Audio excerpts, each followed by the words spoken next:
In this week's video, I will be moving my super aggressive and quickly growing ant colony of Camponotus floridanus into a new nest called a Fallen Fortress from Tar Heel Ants, as well as giving you all an update on this colony that is quickly becoming one of my favorite ant colonies that I've owned. I hope that you all enjoy this week's video, and if you think I deserve it, please leave a like on the video and subscribe to the channel. We are almost at 5,000 subscribers now, and when I reach that milestone, I will make an ant room tour video that features every single ant species that I own, including some colonies that I have never before featured on the channel. With that said, and without any further ado, let's get into this week's video. This colony is currently housed in a test tube setup attached to a Wakushi lunar pod module, which acts as an outworld and is similar to the test tube portal from Ants Canada. The colony has around 30 workers now, and they also have a decent amount of brood. They are currently residing in the outworld instead of the test tube because the heating cable was positioned in the outworld instead of the test tube, and that makes the process of moving this colony much easier. Once there are no more ants in the test tube, I quickly remove it and I replace it with a piece of cotton. This way I can get the ants to prepare for the move. Now that the colony is ready to be moved into their new setup, let's take a look at what I've chosen to move this colony into. Here in front of me is a Fallen Fortress from Tar Heel Ants, and I believe that this is the perfect thing for this colony to reside in for the next few months. This nest features a removable lid for easy access into the outworld, and also a smaller lid connected by magnets with a mesh lid to provide proper ventilation to the nest. This nest also features a museum glass cover, which is also connected with magnets, and allows for the nest to be cleaned easily. The nest also has an exit port for future expansion, and there is also a small hole in the side of the nest to water it. Now let's get this nest ready for the colony to move in. Here I have a couple of stoppers to block the exit of the nest, a feeding dish, a water tower, as well as a nestmate, which is basically a hamster water feeder. It works in a way where all you have to do is fill the nestmate up with water, and then the ants can drink from it whenever they please.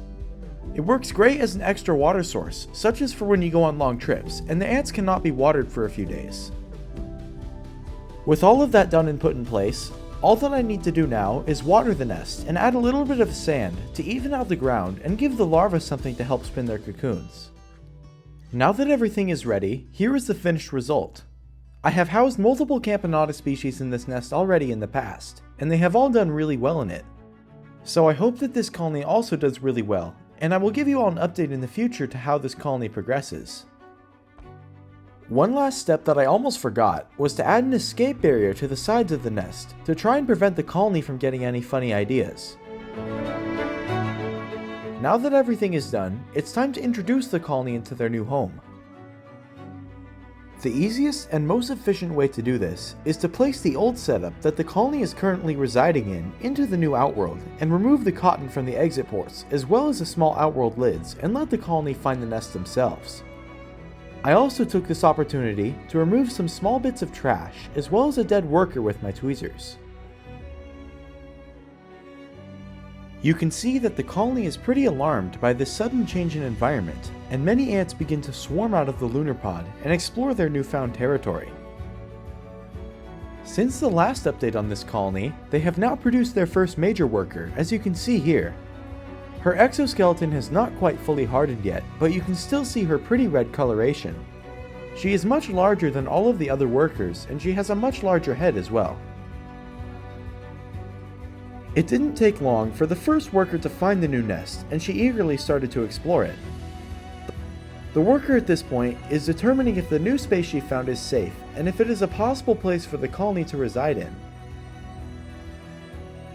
After she deemed it safe and a possible point of interest, she quickly let the other ants know of her discovery, and before long, there were multiple ants at once, now checking and scouting out the new nest.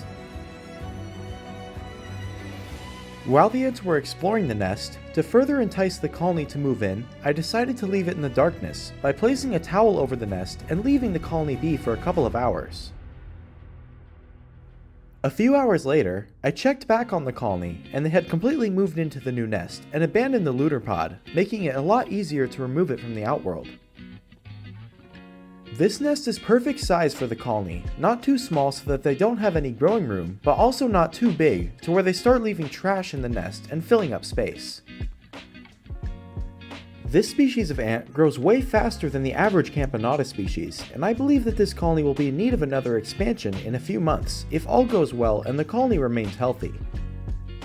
Camponotus floridanus are quickly becoming one of my favorite ant species that I own because they have pretty coloration, they grow fast, they are large, and they also have a really aggressive personality. Now let's give this colony a housewarming gift in the form of some honey and also a piece of mealworm.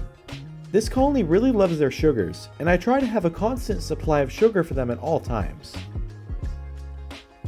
It's awesome to see this colony in an actual setup, and I'm very hopeful for the future of this colony, and I will definitely make an update on them once there is more news to share about them.